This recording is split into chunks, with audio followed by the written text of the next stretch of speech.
बिस्मिल्लाहिर्रहमानिर्रहीम। अस्सलाम वालेकुम दोस्तों, मेरी आज की वीडियो भी एक गायनिकोलॉजिकल टॉपिक के बारे में है। ये जो टॉपिक है ये काफ़ी वैसे लंबा है, लेकिन मैं कोशिश करूँगा कि इसको मुख्तसर करूँ और मेन इम्पॉर्टेंट पॉइंट्स आपको बताऊँ। बहरहाल मैं जो आज बात करने वाला हूँ वो मेनोरेजिया के बारे में। मेनोरेजिया जो है इसको ये मेडिकल टर्मिनोलॉजी है। इसका मतलब है कि कुछ जो ख़वातीन जो जिनको पीरियड्स बहुत हैवी आते हैं और या प्रोलॉन्ग हो सकते हैं, यानी ज़्यादा देर तक रह सकते हैं, तो मैं इस हवाले से आज बात करूँगा अपनी इस वीडियो में। तो चलें वीडियो स्टार्ट करते हैं। तो ये जो मेनोरेजिया की प्रॉब्लम है ये वैसे काफ़ी कॉमन है और काफ़ी जो है ना लड़कियाँ हमारे पास ये इस प्रॉब्लम के साथ आती हैं। तो इसकी काफ़ी अच्छी ट्रीटमेंट ऑप्शन भी अवेलेबल हैं, वो डिपेंड करता है कि क्या काज है। तो चलें स्टार्ट करते हैं वीडियो। इसमें यह कि पहले तो मैं आपको जो है ना इसकी सिम्टम बता देता हूँ।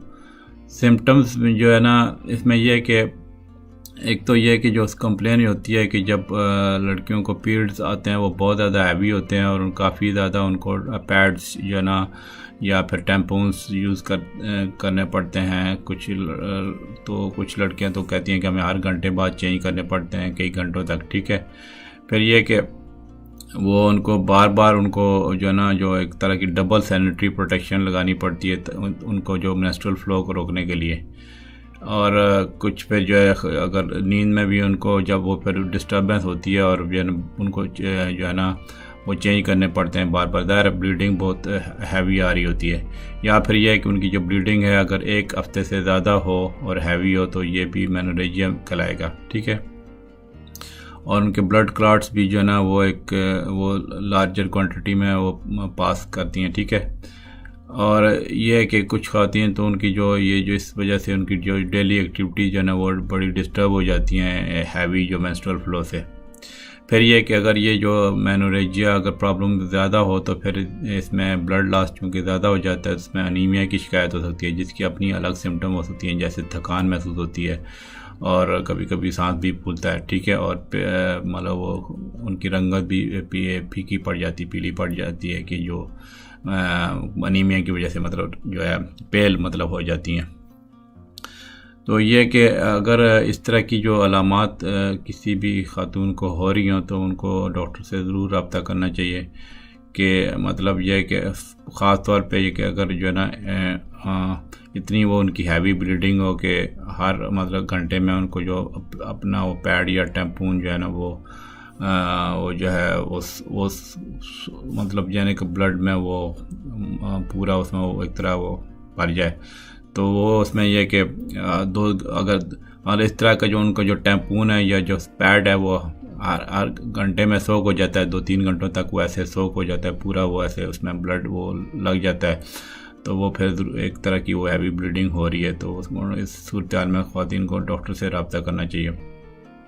या फिर यह कि जो कुछ ख़वातीन को पीरियड्स जब आते हैं तो उनके दरमियान में जो ब्लीडिंग शुरू हो जाती है, जिसको इरेगुलर वजाइनल ब्लीडिंग कहते हैं। यानी एक तो जैसे साइकिल चल रहा होता है ना कि लेट्स से कि 28 डेज़ का साइकिल है, उसके दरमियान भी कुछ लड़कियों को वो ब्लीडिंग शुरू हो जाती है तो हैवी हो जाती है, तो वो भी एक तरह की मेनोरेजिया की कैटेगरी आती है। ठीक है, या फिर यह कि अगर कुछ ख़वातीन जो बड़ी उम्र की ख़वातीन है जब उनको मीनोपॉज हो जाए, मीनोपॉज का ये मतलब है कि उनके जो रिप्रोडक्टिव साइकिल एक तरह का स्टॉप हो जाता है आमतौर पर 45-50 तक, तो उसके बाद अगर उनको वजाइनल ब्लीडिंग हो रही हो तो उनको ज़रूर डॉक्टर से रब्ता करना चाहिए, क्योंकि हो सकता है कोई सीरियस पैथोलॉजी और अंडरलाइन काज हो मतलब जो है ना इस ब्लीडिंग की।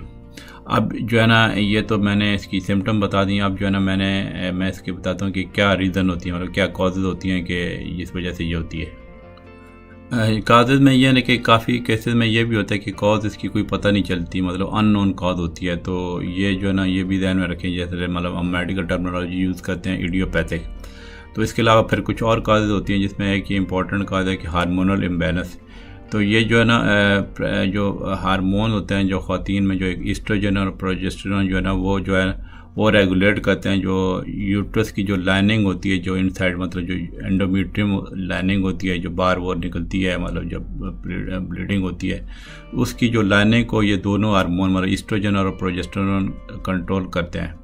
ठीक है, अगर इन दोनों के दरमियान बैलेंस ख़राब हो जाए तो वो जो है जो एंडोमेट्रियम है वो ज़्यादा डेवलप हो जाती है, और फिर यह ना कि वो ज़ाहिर है फिर ज़्यादा वो जो एंडोमेट्रियम जो है, एंडोमेट्रियम आप ये समझ कि जो यूट्रस की जो इनसाइड लाइनिंग है ना, जो शेड होती है मतलब बाहर निकलती है जब ब्लीडिंग होती है, तो वो जो है अगर वो मतलब हार्मोनल इम्बैलेंस हो जाए तो वो ज़ाहिर है वो ज़्यादा निकलेगी बाहर, तो उसमें ज़ाहिर है पीरियड्स हैवी हो जाएंगे। ठीक है, तो ये जो इसमें जो हार्मोनल इम्बैलेंस के पीछे भी कई रीज़न होती हैं, मतलब जिसकी वजह से हार्मोन का इम्बैलेंस हो जाता है, जिसमें एक कंडीशन होती है पॉलीसिस्टिक ओवरी सिंड्रोम जो है ना, वो इस पर भी मैं इंशाल्लाह अलग से वीडियो बनाऊंगा।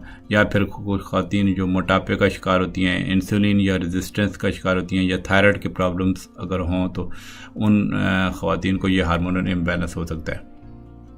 फिर नेक्स्ट रीज़न जो आती है मतलब कॉज जो है इसकी मेनोरेजिया की, वो ये कि जो ओवरीज ओवरीज जो है जहाँ से अंडा रिलीज़ होता है, वो अगर अंडा रिलीज़ ना करें, ठीक है, मतलब कुछ ख़ास तौर पे जो यंग लड़कियां होती हैं जिनके पीरियड्स स्टार्ट होते हैं शुरू के, ख़ास तौर पे 1 साल का जो है ना, उसमें जो उनका जो ओवरी जो है ना एग रिलीज़ नहीं करती, उसको एनोवुलेशन कहते हैं। ठीक है, तो जब ओवरी जो एग रिलीज़ नहीं करेंगी तो उसमें यह कि हार्मोन जो है ना प्रोजेस्टेरॉन जो पहले मैंने बताया वो भी नहीं बनता। ठीक है, तो वो जो है मतलब जो नॉर्मल मेंस्ट्रुअल साइकिल में कि जब वो ओवरी एग रिलीज़ करती हैं तो साथ हार्मोन जो है प्रोजेस्टेरॉन जो है ना वो एक्शन में आ जाता है, तो जब एग नहीं रिलीज़ करेंगी तो हार्मोन प्रोजेस्टेरॉन भी वो नहीं बनेगा। ठीक है, तो उसमें यह है कि जब प्रोजेस्टेरॉन नहीं बनेगा तो फिर हार्मोनल इम्बैलेंस हो जाएगा, तो उसमें फिर हैवी ब्लीडिंग जो मेनोरेजिया मतलब हो सकता है। ठीक है,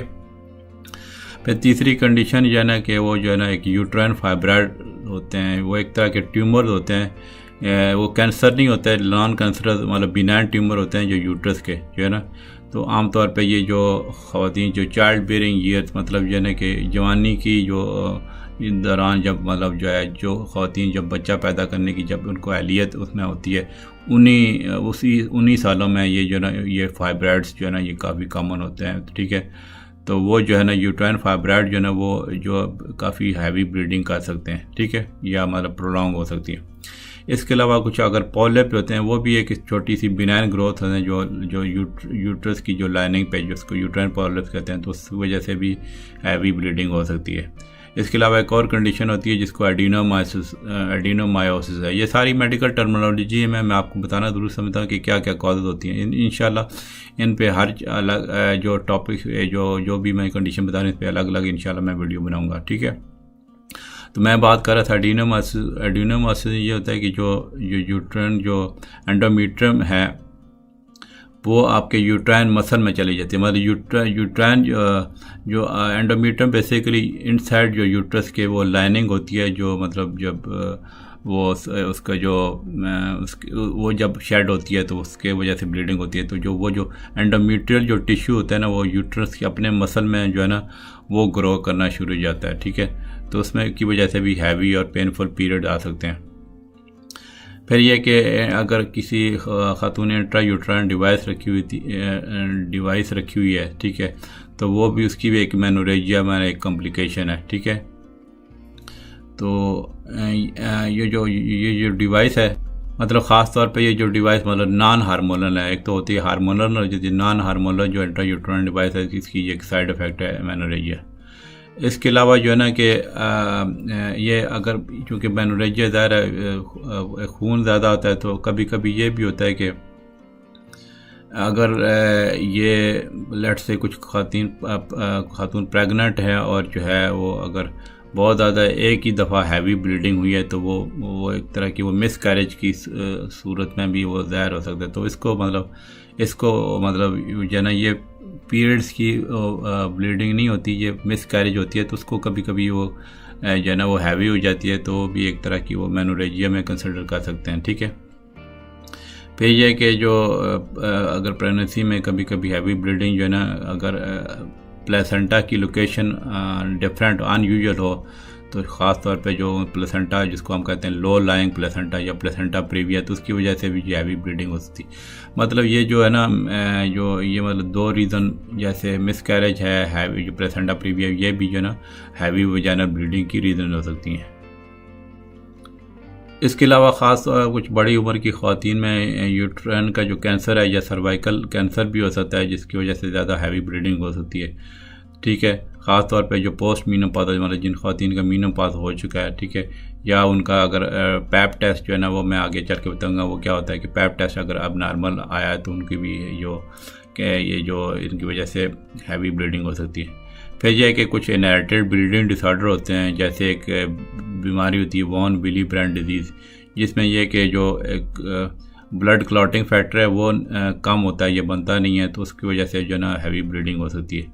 इसके अलावा कुछ मेडिकेशन आती हैं, कुछ एंटी इन्फ्लेमेटरी मेडिकेशन हैं, हार्मोनल मेडिकेशन है जैसे ईस्ट्रोजन और प्रोजेस्टेरॉन जो ना, और फिर जो एंटीकोगुलेंट्स हैं जैसे वारफेरिन है। ठीक है, तो वो जो है वो अगर वो कुछ मेडिसिन ले रही हैं ख़वातीन किसी वजह से, तो वो जी है वो भी हैवी ब्लीडिंग कॉज कर सकती हैं। ठीक है, इसके अलावा कुछ और मेडिकल कंडीशन है, मिसाल के तौर पे कोई ख़ातून जिसको कोई जिगर की बीमारी है या गुर्दे की बीमारी है, तो वो भी जो ना मतलब जो ना एक्सेसिव मेंस्ट्रुअल ब्लीडिंग और मेनोरेजिया की सूरत में प्रेजेंट कर सकती हैं। तो ये तो मैंने अभी आपको कॉजेज़ बता दी। अब ये कि मैं इसके रिस्क फैक्टर बताता हूँ।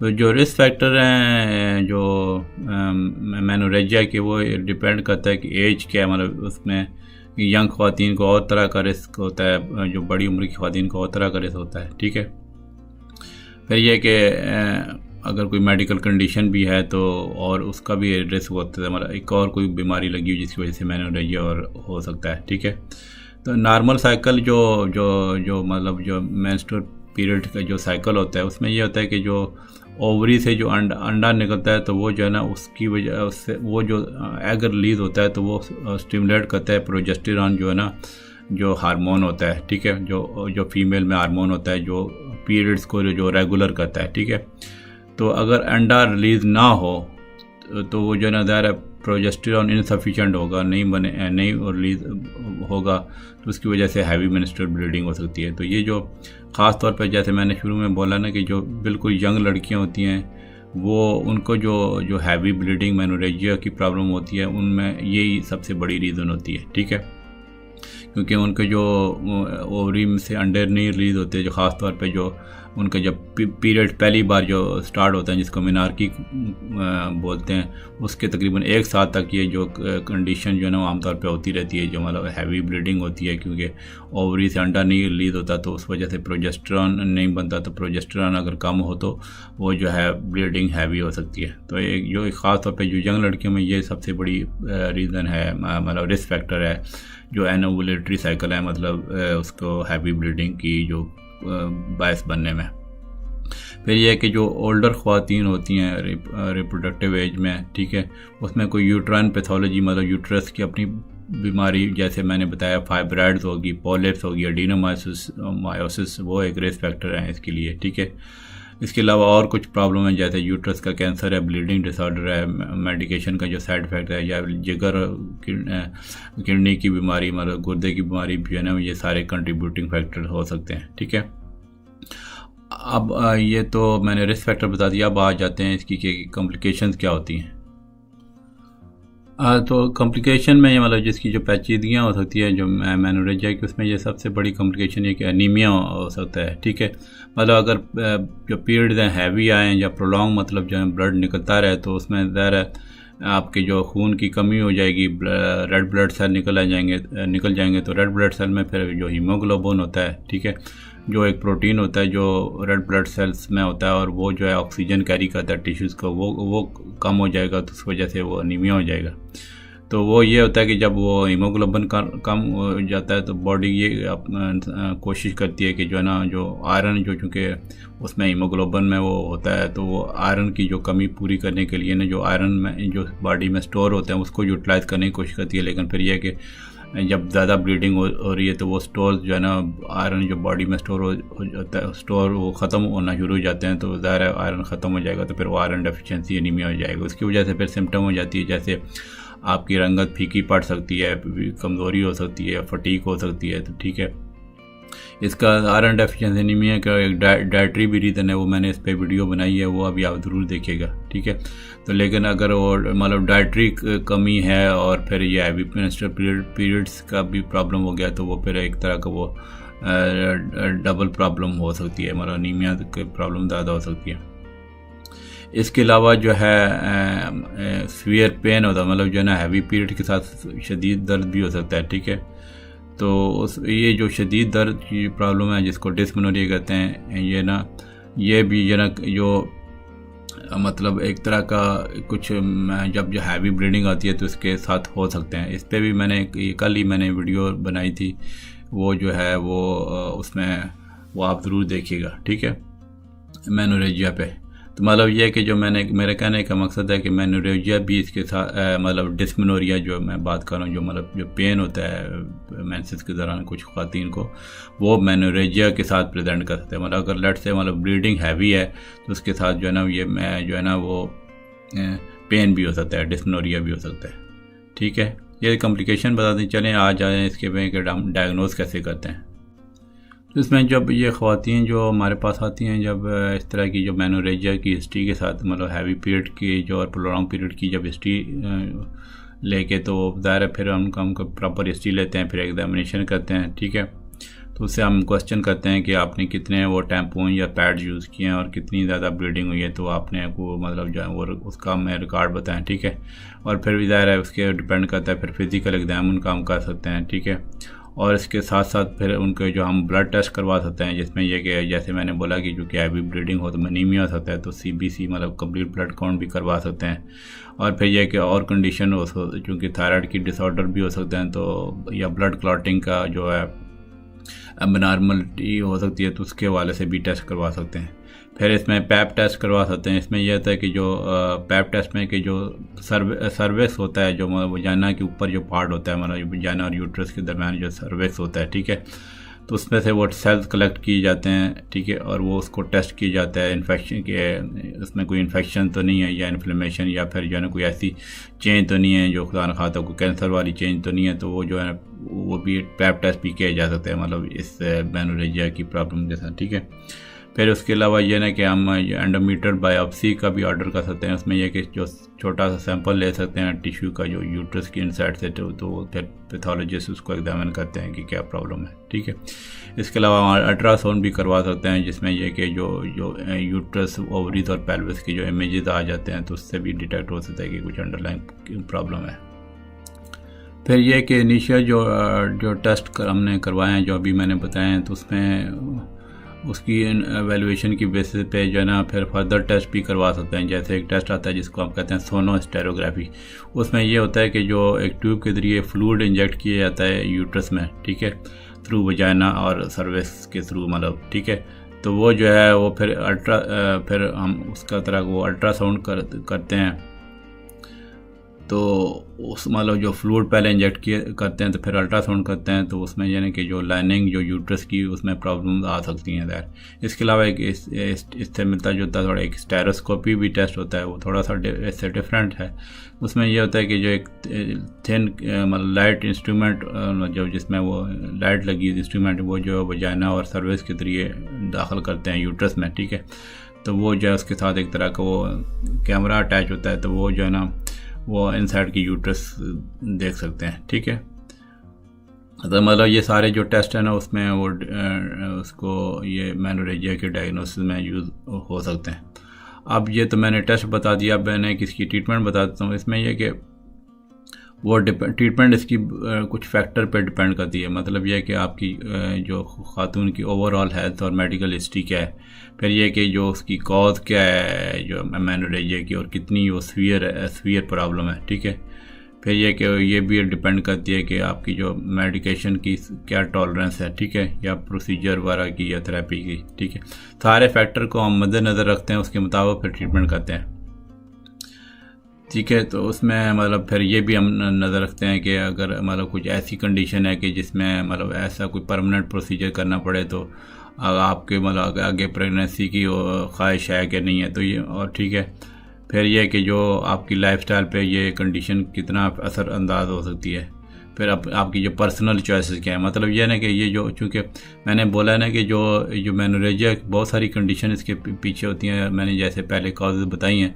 तो अगर कुछ कॉजेज़ ऐसी होती हैं जिसमें फॉर एग्ज़ाम्पल अगर कोई ऐसी कॉज है जिसमें ऐसा कोई प्रोसीजर करना पड़ जाए जिसमें आपकी आने वाली प्रेगनेंसी नहीं हो सकती, मतलब सपोज यूट्रस को ही निकालना पड़ जाए, तो वो फिर आपको हम पहले बता देते हैं कि ये वाली कॉज है, उसके मुताबिक ये ट्रीटमेंट चलेगी।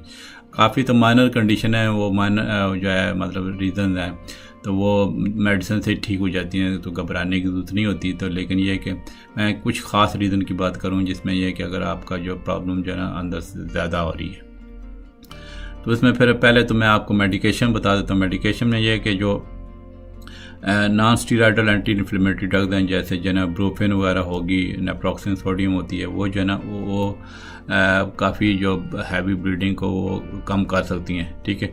उसमें उनका एडेड बेनिफिट ये होता है कि जो उसमें जो अगर लेट से मैंने जैसे पहले बोला ना कि जो हैवी ब्लीडिंग के साथ कभी कभी डिस्मेनोरिया मतलब जो पेन भी ज़्यादा होता है, तो वो उसको मतलब इनका डबल बेनिफिट है कि एक तो मतलब हैवी पीरियड्स को जो दवाइयाँ हैं वो कंट्रोल कर सकती हैं, उसके अलावा जो है ना उनको पेन को भी, डिस्मेनोरिया को भी रिड्यूस कर सकती हैं। उसके बाद एक फिर दवाई आती है जिसको ट्रांनेक्सामिक एसिड कहते हैं, जो लिस्टेडा के नाम से भी आती है, ठीक है। वो भी आपका जो हैवी पीरियड जो है ना उसके जो मेंस्ट्रुअल जो ब्लड फ्लो का जो हैवी जो लॉस हो रहा था उसको कम कर देती है, ठीक है। तो जो है ना वो आमतौर पे उसी जब ब्लीडिंग के टाइम पे ये जो है ना ट्रांनेक्सामिक एसिड वो लिया जाता है, ठीक है। इसके अलावा ओरल कंट्रासेप्टिव पिल भी हैं, उसके ज़ाहिर को अगर बर्थ कंट्रोल का भी एक उनका वो कर सकती हैं, ठीक है। और जो ये ओरल कंट्रासेप्टिव पिल हैं जो मेंस्ट्रुअल साइकिल को भी रेगुलेट करती हैं, ठीक है।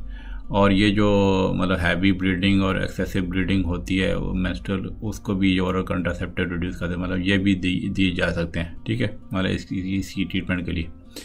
फिर यह है कि ओरल प्रोजेस्टेरॉन जो हार्मोन है वो भी, जैसे कि मैंने बताया ना कि काफ़ी कंडीशन में जो प्रोजेस्टेरॉन की डेफिशिएंसी हो जाती है, कमी हो जाती है, कुछ जो मैंने बताई है ऊपर रीज़न, तो वो जो है वो जब हार्मोन प्रोजेस्टेरॉन दी जाएगा तो हार्मोनल इम्बैलेंस जो है ना वो ठीक हो सकता है और वो मेनोरेजिया मतलब ठीक हो सकता है। यानी मैंने जो शुरू में बताया ना कि जो क्योंकि हार्मोनल इम्बैलेंस एक बहुत बड़ी रीज़न होती है मेनोरेजिया की, तो जिसमें प्रोजेस्टेरॉन की कमी हो जाती है, तो प्रोजेस्टेरॉन अगर ओरली दिया जाए तो उसमें फिर वो ठीक हो सकता है, ठीक है। फिर इसमें यह है कि कुछ IUD इंट्रायूटेराइन डिवाइसेस आती हैं जो हार्मोनल बेस्ड जो होती हैं, जिसमें हार्मोन उसके साथ होते हैं, ठीक है। वो जो IUDs होते हैं वो प्रोजेस्टेरॉन एक टाइप होता है वो रिलीज़ करती हैं, जिसको लीवोनॉर्जेस्ट्रल कहते हैं, लीवोनॉर्जेस्ट्रल, ठीक है। तो वो जो है ना आपकी जो क्या कहता है वो यूट्राइन जो लाइनिंग होती है उसको थिन कर देता है और फिर जो मतलब पतला कर देता है, और जो है ना वो मेंस्ट्रुअल फ्लो, ब्लड फ्लो को और क्रैम्पिंग को रिड्यूस कर देता है। फिर यह है कि जैसा मैंने बोला कि अगर लेट्स से कि अगर ज़्यादा ब्लीडिंग हो तो आयरन डेफिशिएंसी हो रही है, आयरन डेफिशिएंसी एनीमिया है, तो फिर यह है कि आयरन के सप्लीमेंट्स भी हम प्रिस्क्राइब कर सकते हैं इस सिलसिले में। अब मैं इसके थोड़े से कुछ सर्जिकल प्रोसीजर भी बता देता हूँ कि जो मतलब लेट से मेडिकल थेरेपी अगर कामयाब नहीं है या कुछ और सर्जिकल कंडीशन है, मतलब जो है ना जैसे फाइब्राइड वगैरह, तो उसमें फिर प्रोसीजर आते हैं, तो वो मैं आपको थोड़ा बता देता हूँ उनका। एक तो यह है कि प्रोसीजर आता है डायलेटेशन एंड क्यूरोटाइड DNC, वो काफ़ी कॉमन प्रोसीजर है। इसमें यह होता है कि जो डॉक्टर क्या करते हैं कि जो सर्विक्स को जो ना वो डायलेट करते हैं, मतलब ओपन करते हैं ज़्यादा, ठीक है। तो और फिर यह ना कि उसमें जो यूट्रस की जो लाइनिंग से टिश्यू की जो वो सक्शन करते हैं, स्क्रैप्स करते हैं, ठीक है, ताकि वो जो है ना मेंस्ट्रुअल ब्लीडिंग रिड्यूस हो जाए, ठीक है। ये काफ़ी प्रोसीजर कॉमन है, लेकिन और आमतौर पे जिससे जो अचानक जो ब्लीडिंग और हैवी ब्लीडिंग वो ट्रीट जल्दी हो सकती है। तो लेकिन ये कि ये कभी कभी रिपीट भी करना पड़ जाता है अगर मेनोरेजिया हो जाए दोबारा से। फिर यह कि अगर एक खातून को फाइब्राइड की प्रॉब्लम है तो उसमें यह कि एक प्रोसीजर आता है जिसको कहते हैं यूट्राइन आर्टरी एम्बोलाइजेशन। उसमें यह होता है कि जो फाइब्राइड्स की जो ब्लड सप्लाई है, जो मतलब जो है जो यूट्राइन आर्टरीज जो उनको जो ब्लड सप्लाई करते हैं फाइब्राइड्स को, तो वो उनकी एक तरह की कट ऑफ कर देते हैं, ठीक है।